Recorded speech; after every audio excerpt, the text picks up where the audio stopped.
Well, here I am under the memorial to Jean Chevalier, diarist, 17th century. Now these two gentlemen will be in the diary. 100 years' time, people will be wondering. I've interviewed this gentleman here, David Warr. They're candidates in the same district for the election that's coming up, St Helier constituency south. That's what they're calling it now. Totally. And Nick Cornu, who's been here before under a different name. It was District 1, I think, when you were dealing with it. Indeed.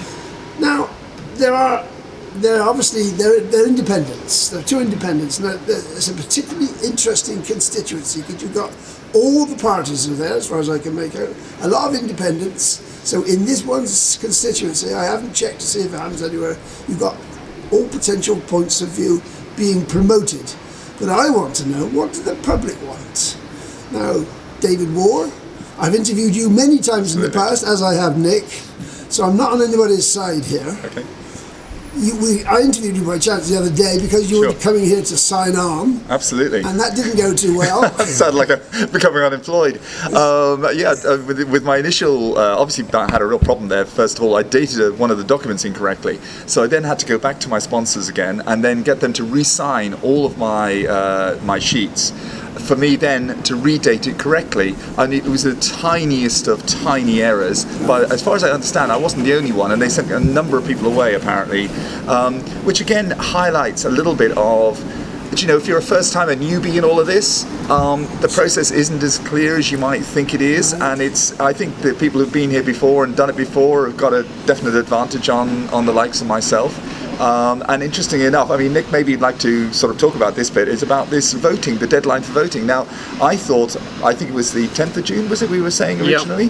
That was the deadline when you could register, it was the last moment in time you could register to vote on this island. It turns out not to be. So let Nick explain this a bit more to you, because again, I found out this information literally only 2 days ago. You came down, Nick. When did you register? First day of registration? Yes, I did. I made a mistake. Well, in fact, I didn't make a mistake. I was absolutely correct, but I was a bit too clever by half in the way I dated my nomination paper, and I dated it in the 18th century style. Yes. And I'm afraid the official didn't quite understand that. Trying to be a smarty pants. Yeah, of course. But there we are. I like a little bit of flourish. Quite. The supplementary roll. I think we've had it at least for a couple of years. Elections. And it's very good because once the main roll closes, the supplementary roll opens, and that will run until the 15th of June, and it means that as we go round canvassing, as we knock on doors and we find people who are not registered, we can say, we can register you. The only requirement is that you vote on the day, 22nd of June, in the town hall. Those who are registered prior to that date have a slight advantage. They can vote by post, they can have a home visit, they can pre-poll at St Paul's Centre for a week before the election, 13th, 17th. So that's the advantage of that. You see, there's more clarity there than there's been put out by Vote JE. Right. There you are. I think that's tragic. I think that's really unfortunate. Check point by point list advisory little document for candidates. Correct. And I would just so the next, what's the next thing to do? So the next thing's going to be a 2-minute video. Okay, I'm signed up for, I think it's 9 o'clock tomorrow morning. Yes, and that's going to be fun. It's been quite entertaining, I have to say, looking back over the last 4 years at those who have gone before, as it were, to see what they've done and how they've done it. That's a challenge. That's a good one. If you haven't been in front of the TV before, I empathise with lots of people, and I would suggest get lots of practice in.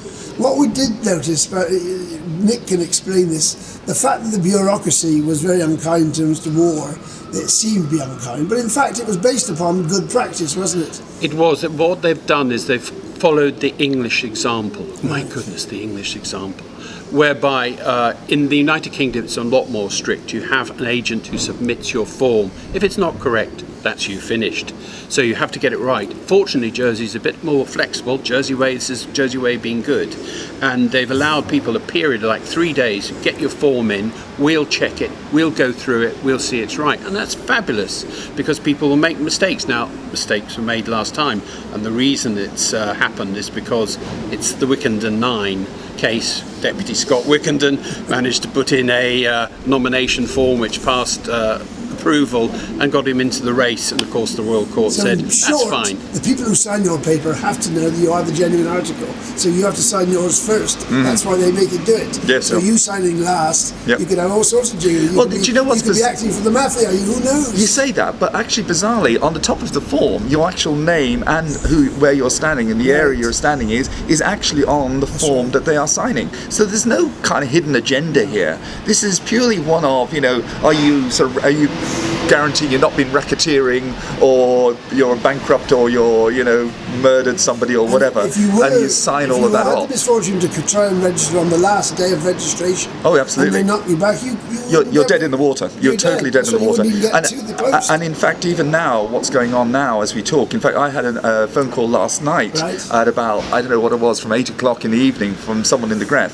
who was asking me about my electronic connections on my form, whether what I wanted to put out there, which is fair play. It shows you they're working really hard to try and make this thing work. But obviously, up until Wednesday, and this is where we have this sort of hiatus period, whereby we're not candidates, we're still, well, I say we're candidates, but we're not actually, nominated, got the rubber stamp yet, until Wednesday, and the end of Wednesday, which also has huge implications in terms of data and access to data about who's actually on the electoral roll. So all of this is top secret until the end of Wednesday, by which time everybody's racing. I think it's more about a scrum for who can get the best position on the telegraph pole at the bottom of Mont Millet. And there was one candidate who's got enormous outsized posters, not me, who always seems to get pole position. I don't know how it's done. It must be about 3 o'clock in the morning they get there. Well, it's interesting you say that, but there are very strict restrictions on, obviously, which poles you can use. You can't put it on a stop sign, so just take care on that, or the traffic lights or something like that. But also there is a maximum size now, so these ideas of oversized posters and things like that, again, will be a thing of the past. You're very much held to account. Grooville, of course, is an election nightmare because there are virtually no lampposts in Grooville. And I see a candidate out there now, I'm just reading his manifesto, is defiant that his policy would be not to provide street lighting. He doesn't want street lighting. So I'm afraid there are very few places when you get out there and find suitable for putting a poster on. It's very difficult. No. Is it, do you still, on because it used to be you had to pay a data registration fee to have access to the poll. Is that to the voter list? Yes, it used to be £50. That's been waived. I actually inquired. I thought, why haven't I been charged £50? Right. But in fact, it's free for candidates, which is good. So the information will be available, I think, in a fairly shortly. Now that's for your constituency, South only. Yeah, we You get. used to get the whole island because that was No. One only ever got one's own district, and you get to download you're it senatorial. in the electronic form. And I hope that the parish has properly set it out so it's number, name, street, flat, all that kind of thing correctly, because sometimes it's very jumbled up. Well, Nick's mostly knocking on doors. Now, I don't know, are you going to do much knocking on doors? 100%. I mean, I don't think you can avoid any of that at all. I don't want to avoid, because I think at the end of the day, if you're going to try and be elected and you're trying to represent people, you want to be seen by people. I have a slight benefit in that running a coffee shop and running a series of cafes and things like that, I'm already meeting people on a day-to-day basis anyway, but they're not necessarily my electorate, so I have to pay attention to all of that. But the South St Helier is one heck of a scale. It's a lot of, and the demographics across the South St Helier are quite interesting as well. Where the, dare I say it, the finance district is, and those who have the fancy flats down at Castle Quay, etc. And obviously then you have the Havre de Par. Funny enough, I was at Havre de Par last night at a very nice restaurant. Can you name it? I can. Hotel de la Tagne, if you want me to, which is a really nice place. Greek, been there for Greek guys. Been there for 37, 38 years, something like that. Really extraordinary couple who run that. Great fans of mine, by the way, so I'm keeping my fingers crossed. As your campaign runs on, I want to try and develop something. Now, we're sat, for example, now in the Royal Court, Royal Square, which is the heart of your constituency. They're calling not district, it's a constituency. Yes, sure. Now, this is the heart of it. Just very briefly, how far does it extend into town? Is King Street, all that? Actually, this time we've actually acquired a new street. It's called La Rue Le Mosrier. It used to be part of District 2. Some reason, I think it's that the parish have been digging up the brook, and they've suddenly discovered the Vantane boundary actually incorporates building called Salisbury Crescent. So they've been liberated and they've joined the motherland. I mean, it is really fascinating, all of that, when you actually look back into how these, areas are being designated. And of course, it was all around, as Nick said, around the brooks. And I didn't know any of this history at all. And obviously, it was also around Victorian times where the buildings were. So as entrances have changed, off a certain road or whatever, you get moved depending on if you're on that boundary line as to which district you're going to be able to vote in.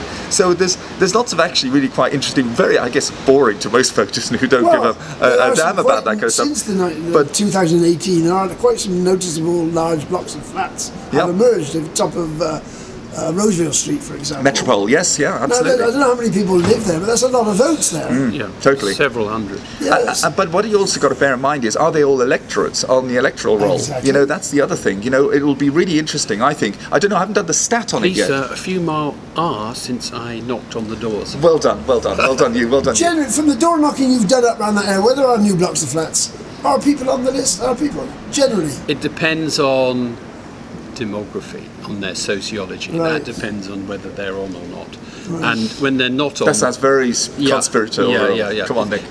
Spit it out. It's the What do issue. you mean by that? It's an issue about social class, and the middle class tend to be registered, not entirely.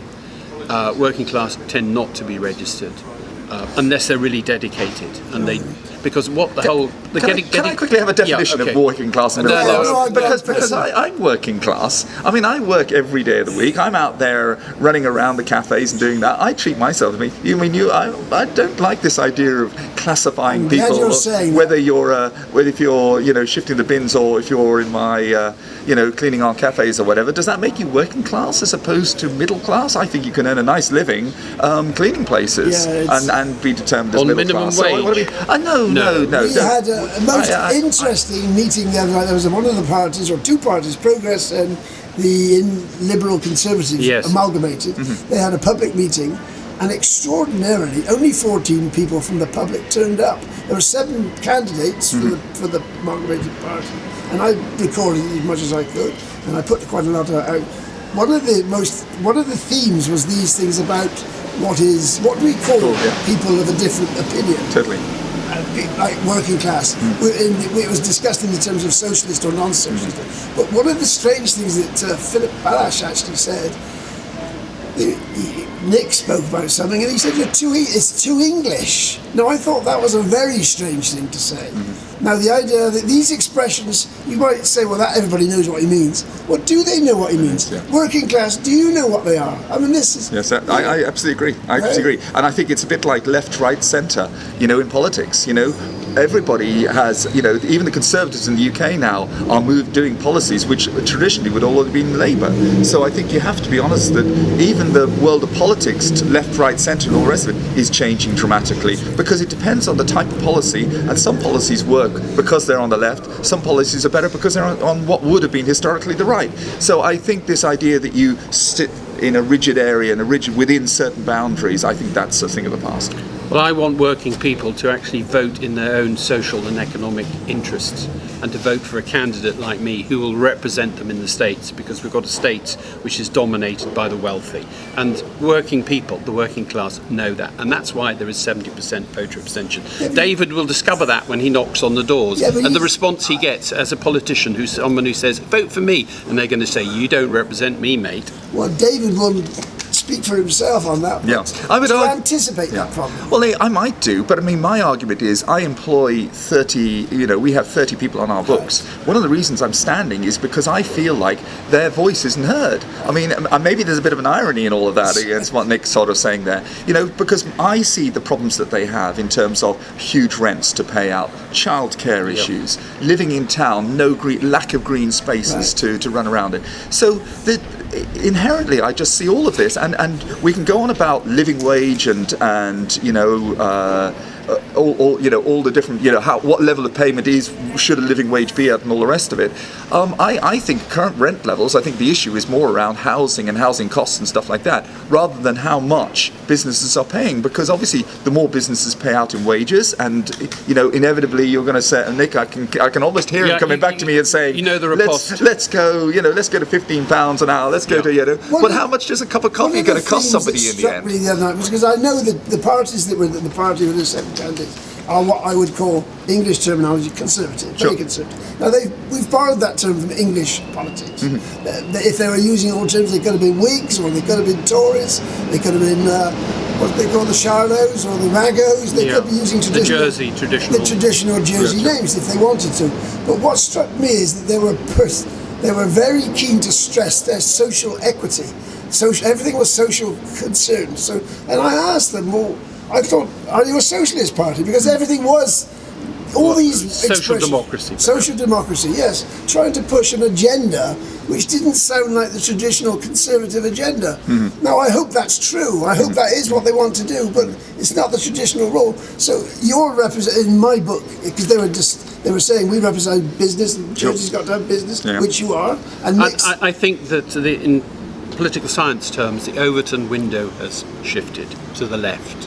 What you've got 20 years ago, it was finance, finance, finance. If you dared to criticise it or make any criticism of business, you were an enemy within. What's shifted is now towards a much more sociological approach, and the reason is because the crisis is deepening. Jersey people, Jersey beans, are leaving the island because rents are far too high, they can't afford to buy. The 30-somethings generation rent is in real crisis. They can't rent a 2-bedroom flat so they can have children. It's an issue.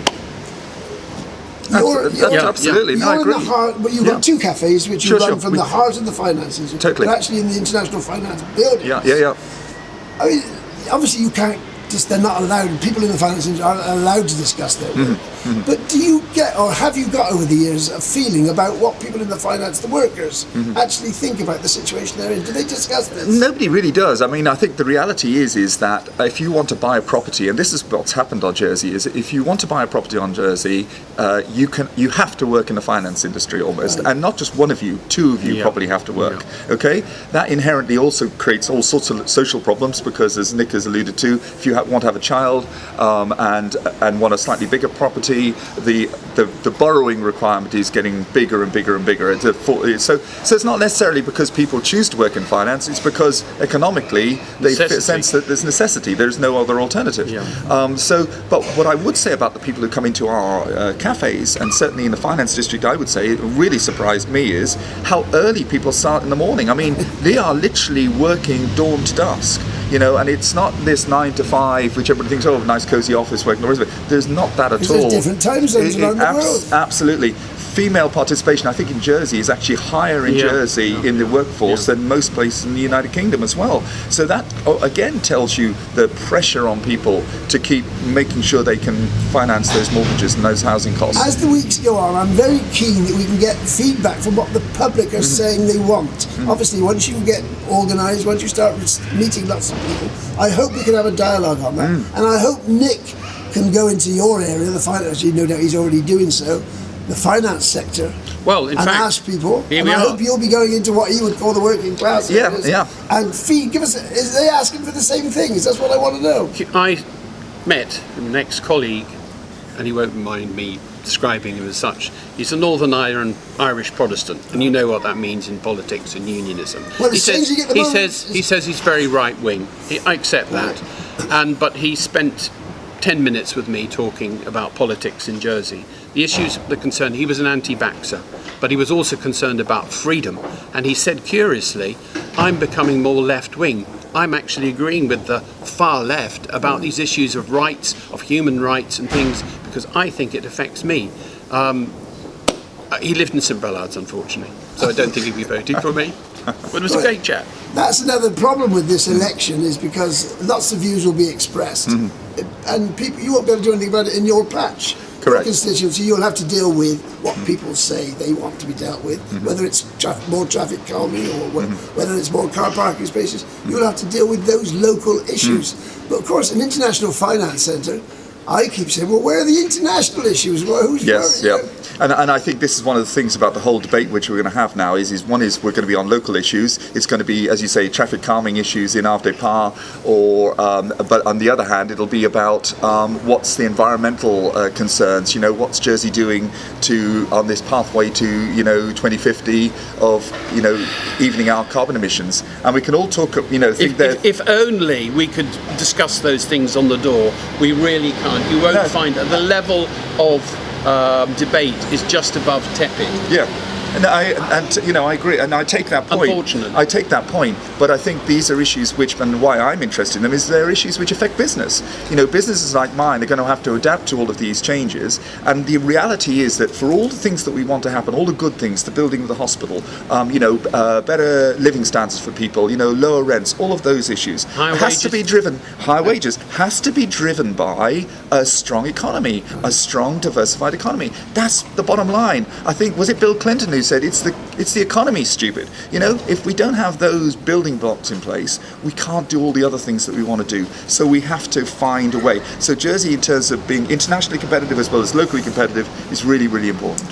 But I'm conscious that the fact there's a big orange ball up in the sky today, and climate change, some will say, is the biggest issue of all. Now, how you introduce that on the doorstep or in your cafe and have a calm discussion, I do not know. I mean, the no growth. That's no good for business, is it?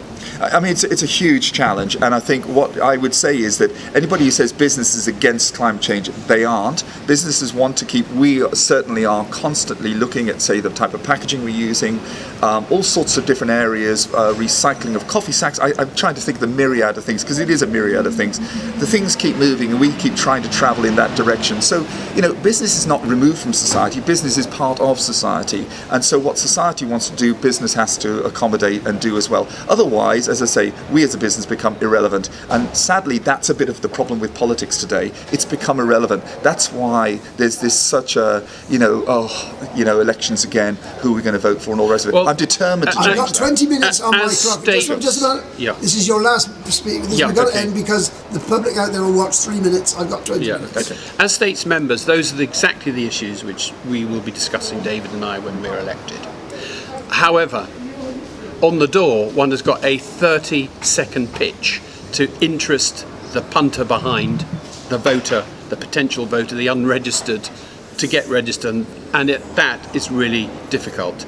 Once you've got their attention, you're thinking, can you then get them for a minute? Can you get them for 2 minutes, 5 minutes? And the areas of discussion expand. What interests you? It's an interplay. Can you not argue with them and disagree with them so much that you alienate them, but take up the issues that they want? And sometimes what comes out is absolutely fantastic. I mean, I haven't drafted a manifesto. I haven't drafted the central issues for my 2-minute manifesto video because I wanted to wait and see what people were saying. Those issues I've got from knocking the door. Dean, that's it. Your time's up. We shall come back to this because we've got several weeks to develop these themes. And I hope we can contribute something useful. And I hope Jean Chevalier out there will be pleased with what we do.